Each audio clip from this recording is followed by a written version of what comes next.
দেশ রক্ষার জন্য, সংবিধান রক্ষার জন্য ভারতীয় জনতা পার্টি মোদীকে ক্ষমতা থেকে হটাতে সারা দেশে যে নৈরাজ্য চলছে তার বিরুদ্ধে আসন্ন হিমাচল আজকে ঐক্যবদ্ধ।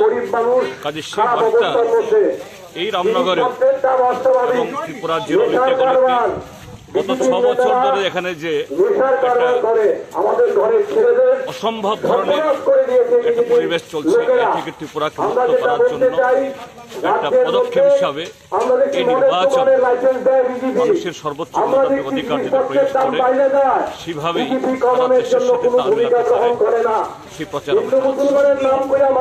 শুধু এই রামনগর বিধানসভা কেন্দ্রে না, সারা ত্রিপুরাজ্যে এবং মানুষ গত 10টা বছর যে অরাজকতা দেখেছে, দেশকে ধ্বংস করার যে লীলা দেখছে, এর থেকে দেশকে মুক্ত করার জন্য এবং নিজেদের অধিকারকে পুনঃস্থাপিত করার জন্য প্রতিজ্ঞাবদ্ধ। এটা এই রামনগর বিধানসভা কেন্দ্রেও তার প্রতিফলন দেখা যাবে।